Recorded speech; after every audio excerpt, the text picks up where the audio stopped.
Hi everyone, on this episode of the Fandom Portals podcast, I spoke to Tia Jackson from the Alien Effect podcast. She was a really wonderful guest to have on. We had a beautiful discussion about Pinocchio from 2022 that was directed by Guillermo del Toro. In this episode, we looked at Geppetto's complex character and how he suffered through grief but also growth. We also looked at how the film explores unconditional love versus conditional love. And lastly, we looked at how Pinocchio's journey sometimes resonates with some neurodivergent experiences as well. So make sure you go and check out Tia Jackson's podcast, the Alien Effect podcast. The link to that will be in the show notes below, guys. And we hope you enjoy this discussion.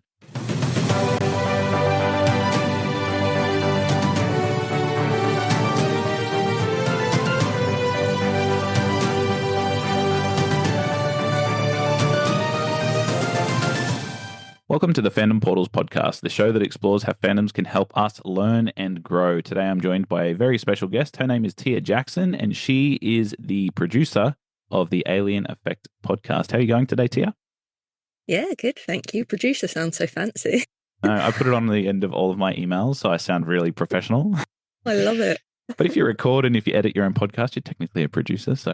This is true. True. So yeah, thank you so much for joining me today. We're here to talk about the movie Pinocchio, made in 2022. It was directed by Guillermo del Toro. There was also another one brought out in 2022, directed by Robert Zemeckis, which was the Disney one, which I think they did to compete. But before we get into that, Tia, did you want to tell us a little bit about your podcast, The Alien Effect, how it began, why you started it, that kind of thing? Yeah, sure. So it's something I'd been meaning to start for years, but last year I finally got round to it. So called The Alien Effect, but my whole sort of gimmick is that it's actually nothing to do with aliens, but rather it's about that feeling you get when you love something so much you think the feeling might burst out of your chest, like in the film Alien. So I'm ADHD, so autistic and ADHD, and it's a feeling I get quite frequently when I'm obsessed with different fandoms and different pieces of entertainment. So that was always how I'd sort of explain like how excited I got about something. And so, yeah, I wanted to start a podcast to celebrate that and to share that with other people and hear what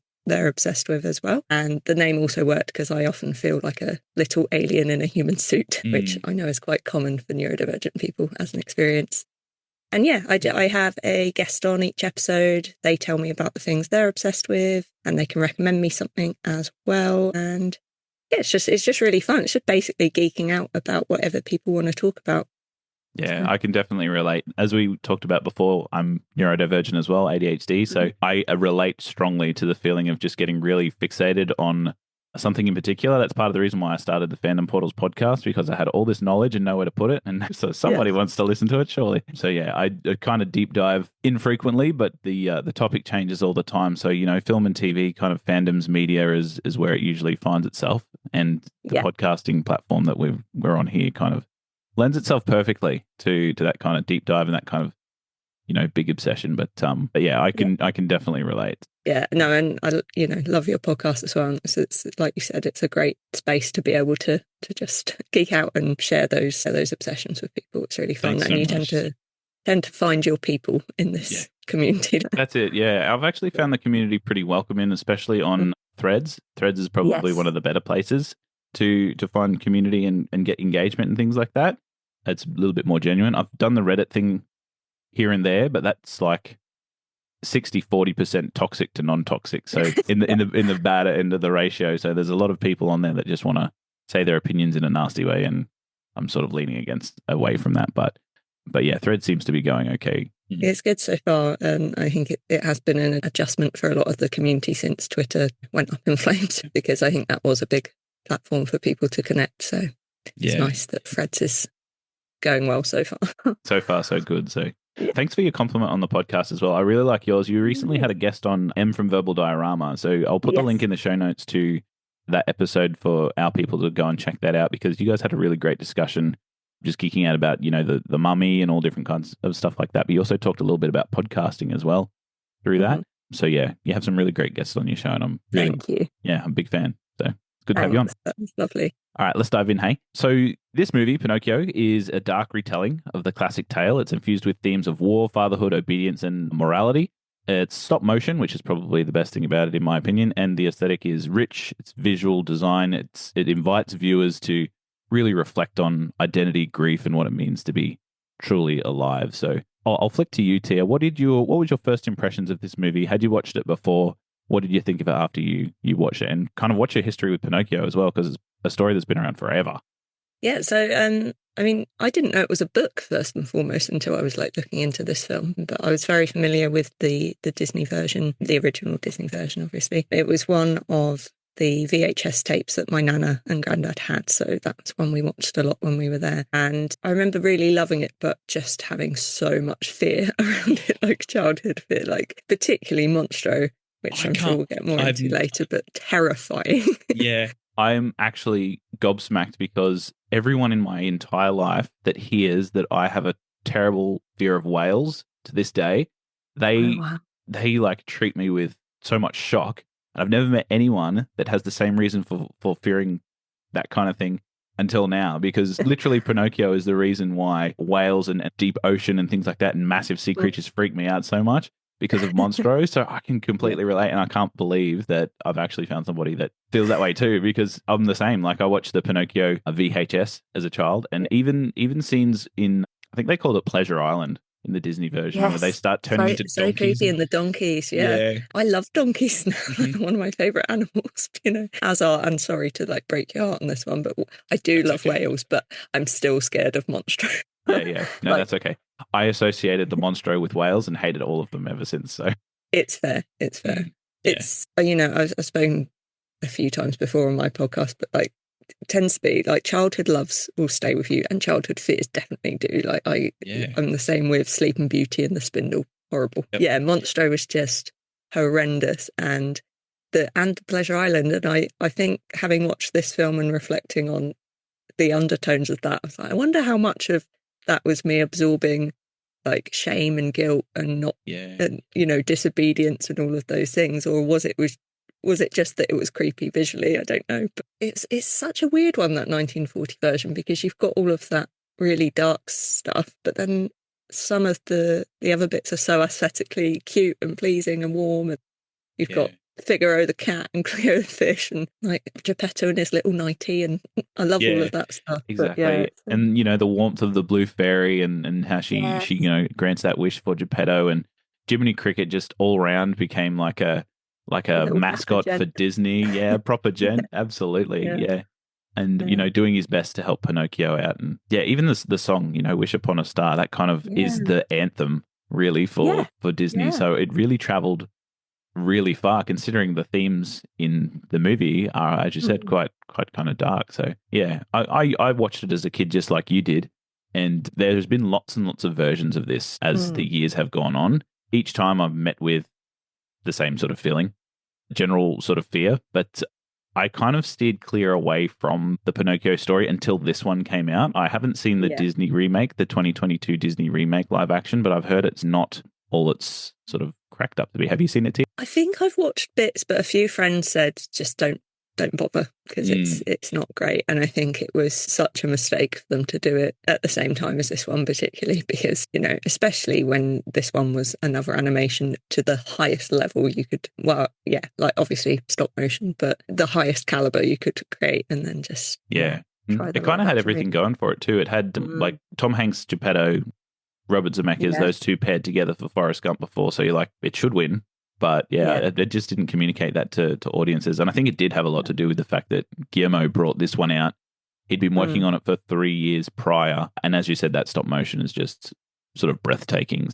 It is. And I think a lot of people generally aren't keen on the live action remakes. And I think that that contrast of seeing Guillermo's work and how much heart and love had gone into it versus just a money making, like sort of rehash. Soulless rehash, So, yeah.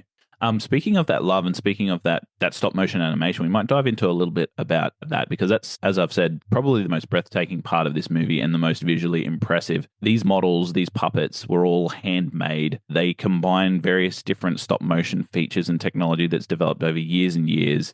We're talking Pinocchio, for example, is a 3D printed puppet. His face, they have lots of different sort of face replacements that they use for various different shots. And some of the puppets as well sort of had animatronic faces that they could sort of push and squeeze and move that looked a little bit more like latex driven. And I love the choice that they made to make Pinocchio that 3D printed puppet as opposed to the latex, because he's obviously far apart from being that human. It's kind of part of the actual story that he's Yeah. so far removed from humanity. But yeah, I just thought that stop motion was just absolutely beautiful. What were your thoughts of it when you watched it? Yeah, it was my favourite element of the film as well. And yeah, I'm really excited. I haven't had a chance to watch it yet, but they've got the behind the scenes like special on Netflix about it as well. And I'm very excited to watch that, because it is just, it's one of those examples of when an art form is at its highest level. Yeah. There's so many beautiful small details. Like one that stood out to me quite early on is when he's carving Carlo's shoes, and just the wood shavings and like the movement of everything. Yeah, every single detail like and frame has love in this film. It's just mesmerizing, really breathtaking to see, and especially when you then take a step back and think how much work went into this and how long did it take to put all this together. It's mind blowing. Yeah. Yeah. So it's 24 frames per second, which means like 24 different movements of the character for every second. And then they also did the maths, and they said that there was about 5 seconds of footage per animator per week. And they had over 60 animators on the project over the 3-year period. It was in production for over 1,000 days. They had, over 1,000 puppets as well that were created. And they didn't cut any corners as well, because when I'm making something for claymation, for example, you just make your simple sort of sausage man and you move it along as best that you can, because then you don't have to worry about, moving hair, moving vests, things like that. But even the character of, say, Volpe, for example, with his long, illustrious red hair, large nose, and then that billowing overcoat, the way that moves and swishes is almost sort of natural. That was a deliberate choice to do, and it obviously would have put in 1,000 times more work to pull off correctly. And not only that deliberate sort of choice to animate those elements of character design, but I also found it really endearing that characters would have mistakes animated. And I heard Guillermo talking about this when he did his behind the scenes, where you can see it when sort of Spazzatura goes to knock on Volpe's door. He kind of goes to knock, and then he's like, oh, I don't know about that. And he scratches his face, and then he knocks again. Yeah. I'm like, that would have taken, that's like 3 seconds of animation, which therefore would have taken about a week to animate him just thinking about knocking on the door. So I'm like, those mistakes are just sort of animated in to make it seem like it's so real. And as you said about the carving with the wooden shoes, I loved the scene when Geppetto had a little bit too much to drink and was obviously carving Pinocchio, because when he was putting things down, like the bottle would go down and it would knock like a nail, and then they'd have to animate the nail rolling around. Yeah. And even those tiny little things that they just had to animate, they didn't just stop when it came to animating the characters. It was just mind-blowing. Yeah, it really is. Like, it is just, I don't know how else to say it beyond that. But I think you could watch this an infinite amount of times and find something new each time, because there is so much detail in there. I 100% agree. Even masterpiece. Do you remember the scene when Spazzatura was kind of like swinging down the lights and going through the sort of carnival sequence, and then in the background there was lots of different claymation puppets like lifting weights or moving things around the area and sort of jumping through the carnival sequence there?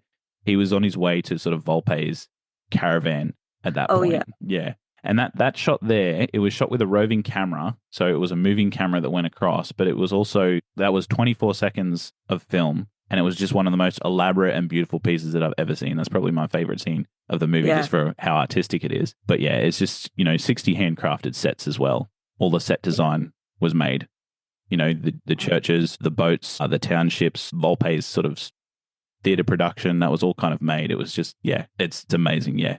It's no wonder that it won the Oscar for Best Animated Feature in 2023. It would have been criminal for it not to win, wouldn't it? Absolutely. What they've done with them all now, I wonder if are they in a museum or exhibition or something? Well, I would hope so, because unless Guillermo kept them. Yeah, maybe. Yeah, because there was heaps of them actually, because they didn't just keep one puppet per character. They had multiple, obviously, for various different reasons, and they were all about 13 inches tall, so just a little bit bigger than a Subway sandwich. But some of the ones that they did were actually really huge, like Pinocchio's head, for example. They made a really large scale one of Pinocchio's head so they could animate Jiminy Cricket moving up his nose. Because it would have been harder to do it in a smaller scale. So it's just like the thought and the care that sort of went through that. And it was obviously a labor of love. And I think Guillermo has a fondness for these kinds of stories, because he's obviously done Pinocchio now, but then he's moving now into doing Frankenstein as well, which is sort of like another. Yeah. I was going to say actually the when he's drunk and making Pinocchio, it's very Frankenstein influence, isn't it? With the storm outside and everything. I loved it actually, that scene it this time watching it. I don't know if you've seen Parks and Rec before, but there's a meme of like, would a depressed person make this? Have you seen that one? No, I haven't seen that one, but I can definitely attest to it because I loved that initial scene when Pinocchio first wakes up for the first time and he's like barely human in the way that he moves. Like that is so horrific and Frankenstein-like. But I love that they started that way because it shows his growth from like literally not knowing how to be a human to then becoming one of the kindest and nicest boys to ever walk the planet Earth. I agree completely with you. That storm sequence outside, the scene where he's sort of crafting, completely Frankenstein-like, and there are a lot of similarities in that vein too. So I can definitely see it. Yeah. So let's move on now. We'll go to having a little bit of a look at some of the characters and how they sort of grew across the picture or across the movie. So as we're looking at sort of Geppetto, we kind of start with him, and he's like, I don't know how to say this sensitively, but like he's a grieving father because he's obviously lost his son, and I can't imagine the kind of grief that would impart on somebody. But I feel like it's been portrayed on screen just so beautifully well, especially the times after Carlo passes away, because he is very rough around the edges. Geppetto is at the start of the movie. Yeah, I mean, I hadn't seen this until a few months ago when we talked about covering it, and the first time I watched it, that opening sequence with Carlo was my highlight of the film. I've rewatched it again this morning actually, and I enjoyed the whole film more overall on the second watch. But yeah, the pain and emotion they pack into that, and his grief afterwards is just horrendous to watch, but really heartbreaking. But you know, in a very that human way, you have all of those feelings of frustration towards him as well, because he is just like, obviously it's coming from a place of pain and grief, but he's so awful to Pinocchio, like in the beginning, and it's I think you go through such a wealth and roller coaster of emotions with him, considering how briefly he's on screen. Like you are straight in there with him, and just in this complete turbulence that he's obviously going through as well. But yeah, he is a flawed character, but I guess that so much of that exploration is that, you know, parents are just people too, trying their best, and I think there's definitely it flips a lot between that perspective of the way parents see the world and are trying their best, and the way that's then interpreted to the child. And it's incredible. Yeah, and I think that Geppetto, through his flips and flops in grief, is part of Pinocchio's journey, obviously, as well, because he's quite grief stricken. Obviously, creates Pinocchio in that way, and he doesn't really want a piece of him to start with, but then he kind of embraces that idea, thinking that he's actually found his replacement for his son. And part of the learning that Geppetto goes through as well is learning that, you know, that love that he had for Carlo is special, but it's a different kind of love that he's going to have to grow for Pinocchio, because Pinocchio is a different sort of child and a very different boy in that space. But even with that sort of difference in his mind, I still like that Geppetto sort of championed and protected Pinocchio's individualism in front of all the townspeople as well. So when they were calling him horrible names and things like that, he sort of took him home and had words to him. But then there was that beautiful scene where he's kind of telling him a story and tucking him into bed. Yeah. And he's treating him like a son, basically. Yeah. So there is that element to him that is caring towards Pinocchio, despite the fact that the outside pressures are telling him that your child is different. So that's another element of Geppetto that I really, really connected to and liked as well. And obviously, throughout all Pinocchio stories, Geppetto is a character that is extremely determined to find his son when he goes missing and you know, correct the mistake that he made, which I think is something that a lot of parents can relate to all the time, you know, doing your best, basically. And I think, you know, obviously, as I said, he was awful to Pinocchio, but I will say, this is no offence to anyone who has kids, and I'm sure this is yourself included, but those early scenes when Pinocchio first wakes up is like the best advert for me not to have children. scene was like horrified. It's like just carnage toddler just smashing the place up. That's a Tuesday in this house. It was more it's the screaming for the hot chocolate. I was like, oh no. That was so real. But yeah, I like even that part there when he's screaming for the hot chocolate and the, Podesto. He's there and so's the priest. Geppetto was kind of like trying to play face and he was just like, no, go and sit over there. And then he's just like, here, have the hot chocolate. It's like, what parent hasn't done that? It's just like, go. Yeah, I mean, like, for a second. It would definitely be what I'd do. But, so you just saying as well about him like trying to replace Carlo and then accepting Pinocchio. I guess he drowns his grief in drink and then he still isn't dealing with it with Pinocchio. He's just like, great, I've replaced Carlo. This is just, I've just put a plaster over it, but it's not actually until he deals with it and lets Carlo go that he can love Pinocchio in the way that he actually should.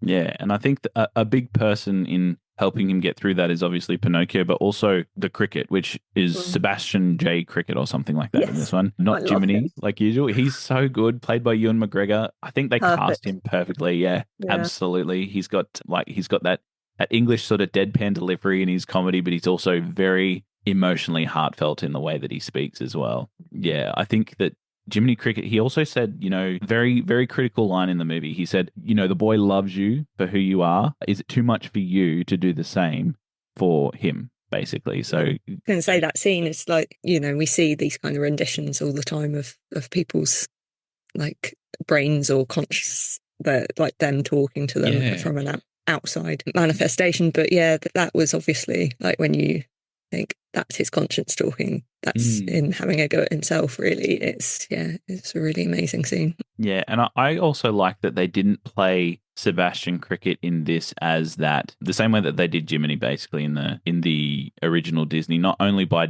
design, but he sort of started the movie as a very gentlemanly sort of scholar that was going to put his thoughts down in his home where he retired and everybody needed to know his name. And then he sort of became very invested in the stories and the people around him. So he even grew, even though his role was to help others grow. And it just goes to show how many lives Pinocchio kind of touched in the way that he was so individually and unapologetically himself. And I really liked how he, like Sebastian, would advocate for Pinocchio in that sort of manner. And as you said as well, he is that sort of conscience on the side, but he's also sort of his own character as well. But he plays that conscience character not only for Pinocchio but also for Geppetto. I think that's really awesome part of his character. And himself, really, because I think he, like his motivations do change, as you say, and he grows. And there's something, very nice about just trying to observe life and write about it with those kind of motivations and then actually realizing you want to be a part of it. Yeah. All very beautiful. Absolutely. And I think that at the two things, I think them putting the running gag in that he just gets squished all the time is when he starts to try and sing a song is great. Especially because Ewan McGregor's voice is amazing. So you're like, oh, great. Oh. Cut it short. Yeah, that's it. Yeah. But then the second thing is at the end, when he starts trying to present his life in this scholarly manner, he ends up sort of giving away a wish that could give him really anything to bring back Pinocchio, which is a complete selfless act and an amazing turnaround for that sort of character to go through as well. So I think Sebastian is just, I'm going to say it, I think he's better than Jiminy. Yeah, no, he is. He is. There's obviously a lot more depth to this version, and he is a much more rounded and interesting character because he's goes on his own journey, like you say, where original Jiminy's just he's kind of good more all the time. Absolutely, he's pushing that obedience, isn't he? Which is good boys do this, and actually he does start off that way as well because he says to Pinocchio, he says, "You must obey. You have to do as your papa says." And then Pinocchio turns around and says, "But I don't want to do what my papa says." And then he goes, "Okay, well then you must do your best." And that's all you can do. So I think it was very early on that we learned that Pinocchio kind of wasn't going to move in the same sort of transitional way as the original Pinocchio did. Like to the point where at the end of this, when they're talking about him being a real boy, it looked very different in this movie as well. Yeah, he's still his puppet self. It's just mortal to an extent. It's not necessarily defined in clear-cut terms. Yeah. I don't think so either. I thought that was interesting because I think it would have been in this version to go through all of that exploration of accepting him for who he is. It would have then been tonally off to change his form. I absolutely agree, because I think he not only learnt to accept himself, well, he always accepted himself. It was kind of the environment around him that was needing to sort of go through that acceptance. But then for him to then conform to that environment by looking like everybody else, I think you're right. I think it would have been tonally off. I think the real boy element for me comes from he actually learnt how to feel, I guess, and mature in his sort of feelings, because at the start, he's demanding hot chocolate. He's acting on impulse. He's sort of emotionally loud all the time. And then he sort of learns to become very empathetic, because he's obviously expressing a lot of emotions as a very emotional being. But then the flip side of that is you also sort of can recognize a lot of those emotions from other people, which he ends up doing. One thing from Pinocchio that sort of did strike me in this is the concept of how conditionally loved he is at times, which I think is very evident in the Volpe sort of arc when he's being used basically and exploited for his talent. But then even I think for Geppetto, as we were saying before, he is very well loved when he's acting good, like Carlo did, be a good boy like Carlo. But then when he was presenting behaviors that were considered obtrusive, then he would be called a burden. And I think that sort of conditional love is something that was really sort of stood out to me as well as a theme in this movie. Yeah, definitely. And I think it's it's obviously even more sort of can't think what the word is, sort of prevalent in Geppetto, literally like creating Pinocchio like in one night. It's kind of like you look at parenthood and things, and people don't ask to be brought into the world. So if you're making that choice, you can't then, you have the responsibility, and you've got to love them unconditionally, really. So it is, a really interesting part of both of their journeys, really. And it definitely explains, in the 1940 Disney version, you get the impression Pinocchio just runs off because he's got all of that temptation, whereas this is much more about him wanting validation and love and approval, really. Yeah, that's such a good point. As a masterful change, in my opinion, as well, because excuse my ignorance of Pinocchio from the 1940s, but it kind of changes him from being that sort of brattish, childlike sort of character, which I do say that he expressed a lot of innocence of childhood there, but also can come off as a little bit brattish to this kid that really just wants that acceptance and he's also kind of ignorant to it as well at the start, but as his journey goes on, he kind of realizes that he doesn't really fit in places, and his journey is how can he be himself and fit in this world of fascist Italy. And I think Guillermo did an amazing job by putting it in that kind of environment, because that environment and that part of history in fascist Italy was all about control and obedience. Conformity, And all of Pinocchio's behaviour is coming from a place of curiosity. They say you've got to obey your father. Why? Well, you just have to. You have to go to school because you just have to. He's not allowed to question anything. Yeah, and obviously with the backdrop of fascist Italy, people not actually allowed to question the system and have their own. There's even a line, actually, isn't there, from I've forgotten the character's name, where he says, "Oh, he's a free-thinking individual spirit." Like, we don't like that. Yeah, we don't like that at all. I thought it was really interesting to mention off your point that Pinocchio was displaying all these abhorrent qualities of individualism, and then Podestro's answer to that was send him to school.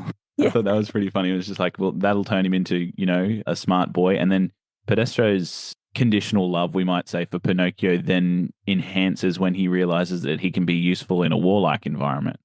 Yeah, that was the first time I watched this. It was a bit of a because I went in quite blind, so it was a bit of a shock to have this backdrop.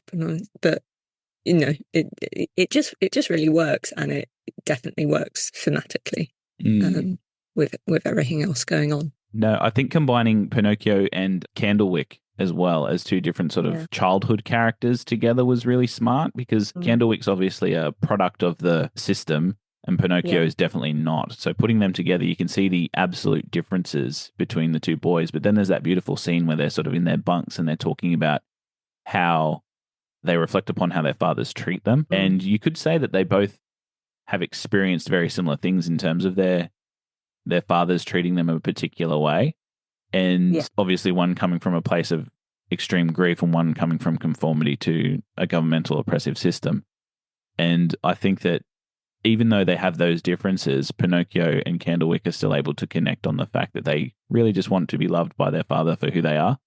And it gets to the point where Candlewick actually says, at the end when he's confronted with the choice of shooting Pinocchio, he said, I may be afraid and I may be weak in your eyes, but I can still say no to you.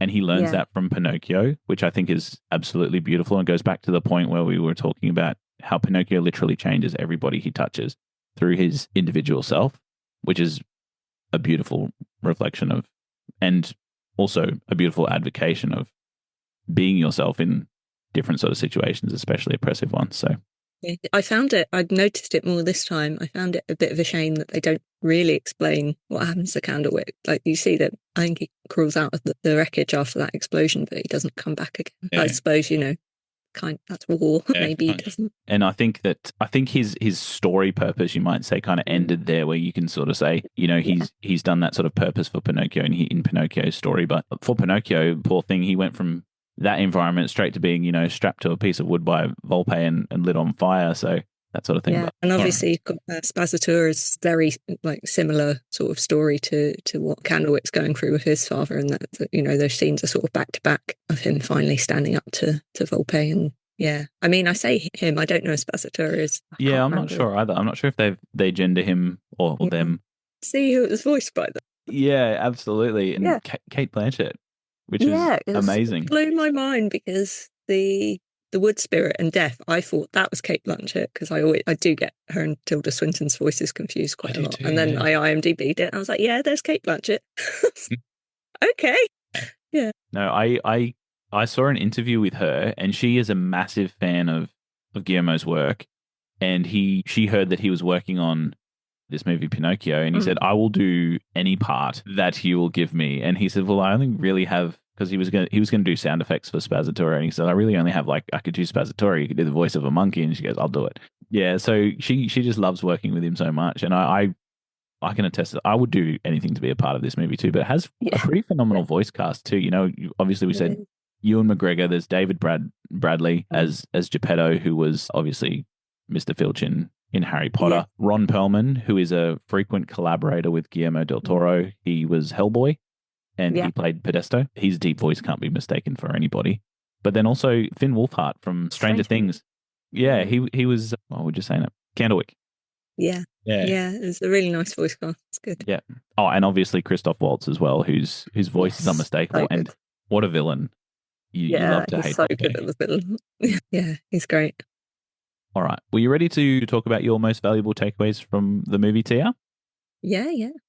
So I think for me, it's the final line of the film. That's when it sort of really had the big impact on me, is that what happens and then we're gone. And obviously the film does explore life and our purpose and death and all of those things. Just as a side note, the death sort of sequences are beautiful. I really, really loved all of those. But yeah, I guess you've even got the sand timers there, and this concept of us all being on borrowed time and it being short, and what you're gonna do with that time. And I think it's really interesting that the film explores religion and then obviously fascism and these ideas of higher powers that people are serving, but ultimately the one that matters is your loved ones and being selfless and living for other people and just appreciating the life you have as well. And I think on the flip side of that, this idea that it's fleeting also explores that you can find life after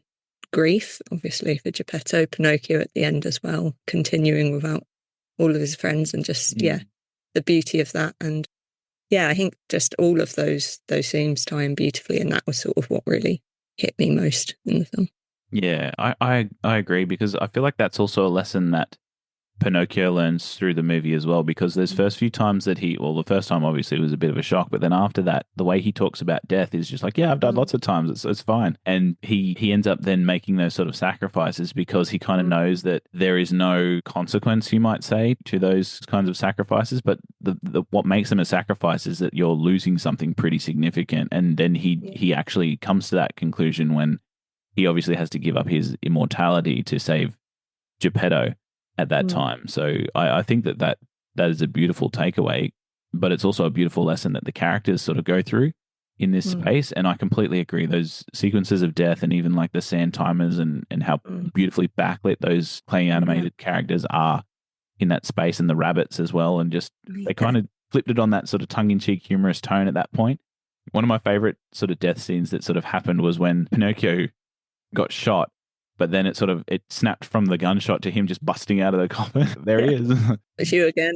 Yeah, exactly. And then, obviously Sebastian's there playing cards with them at the end. But I really love the fact that Guillermo was able to explore grief and obviously death, but then the meaning of life through that as well. And the fact that it is, as you said, that sort of fleeting instance that makes it important. And the fact that, Pinocchio ends up carrying Sebastian with him always, in his heart. And then, oh God, that broke me.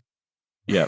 Really broke me. And obviously it finishes on the acorn as well, like that beautiful cyclical thing as well. And I think it sort of explores the what happens, and then we're gone. It's the accepting that we all have to go at some point, but also I guess the kind of the meaningless of life, but what then on the flip side, what gives our life meaning. And I think the exploration of religion, like I said, is really interesting. I think the fact Carlo gets blown up in a church in a random act that wasn't supposed to happen without any real like meaning to it. It's just it's kind of like exploring how that kind of is how it goes. And there were kind of a few sort of religious parallels in the movie as well, especially where, Pinocchio first saw the effigy of Jesus in the church, and he says, he's wooden and they all love him. Yeah, why don't they love me? I thought that was really brilliant and really sort of insightful. But then also, as the movie went on, I sort of started to notice from that point on the similarities between that Jesus effigy and Pinocchio as he sort of traveled along the film. Because when Volpe sort of straps him to the piece of wood, he's obviously in a sort of crucifix situation there. Yeah. And then after he gets blown up after fighting the dogfish, he's missing the same arm as the Jesus at the start was missing too. Wow, so so I'm not sure what they're sort of going for there, but even like the resurrection, that he sort of goes through at that point. Yeah, that might be something I'll have to sort of dive a little bit deeper into, but I think that there's definitely some undertones there that need to be explored, and it might just be, back onto that life, death and fate and destiny sort of situations. But yeah, I think that that's really, really, really insightful. All right, my takeaway was that obviously uniqueness isn't a flaw to be corrected, but it is a truth to be embraced. And it kind of speaks to obviously children that are kind of emotionally intense. And I can relate to this because I was a child that was pretty emotionally intense at times. Being told that you're too disruptive, too sensitive, too emotional, especially as a guy as well. That's kind of the transition that I went through with this movie. And I like the fact that when they looked at Pinocchio in this film, it didn't frame it as like a deficit, because he was obviously trying to be himself in this.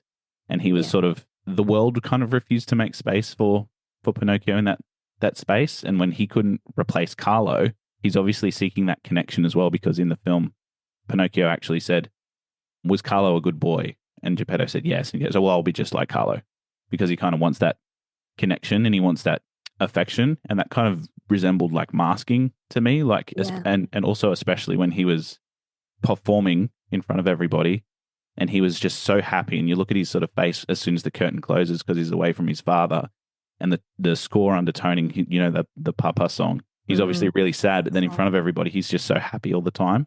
So it kind of spoke to that sort of masking quality that a lot of neurodivergent children sort of go through as well. And then, there was the painful line of, why can't you be a good boy just like Carlo? Yeah. It kind of reflects that experience that a lot of parents go through, where they struggle to accept a child that's sort of neurodivergent, and the expectations of sort of society on those neurodivergent kids. And especially with Geppetto, because it was like he was a man that was unlearning the belief that love has to be earned through conformity. He had to learn to love Pinocchio for who he is and not for what he wanted him to be or what he thought he could be. And I thought that was just beautifully represented in this movie. Wow, that's really beautiful, and all makes perfect sense. Yeah, amazing. Yeah, I really, really enjoy this take and love this movie, because I feel like it speaks to a lot of different human qualities. And I feel like it's so amazing because anybody that watches it can obviously take something different from it, but also each time you watch it, you could take something different from it, not just visually, but also thematically.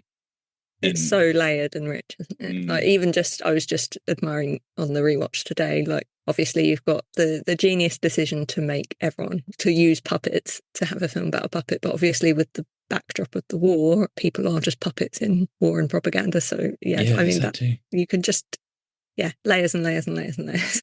It's so clever, and I think that the most beautiful part for me is obviously the fact that they didn't make him a real boy at the end. I really love that part because, as you touched on, if he changed, it wouldn't have fit the tone of the film. But also, he's real because he feels, and he is loved because of who he is, and not for who he turns into or how obedient he is. And he can be himself safely and fully and without shame. And that's probably the most beautiful part of this story that I sort of came across. That's amazing. I'm going to have to watch it again with that in mind now. Well, I hope that it's a good rewatch because, as we said, you can take it into lots of different spaces. But okay. Tia, I want to really thank you for joining me. This has been an amazing and beautiful chat about a movie that I really do hold dear. And thank you for coming on the podcast. Oh, you're so welcome. Thank you for having me. Did you want to just tell us where everybody on the internet can find you as well? And we'll have all these notes in the show notes for everybody as well. This is Tia Jackson, guys. Yeah, so you can find me on social media, so Instagram, Threads and Blue Sky at The Alien Effect Pod, or you can email me at thealieneffectpod@gmail.com. So feel free to get in touch and enjoy.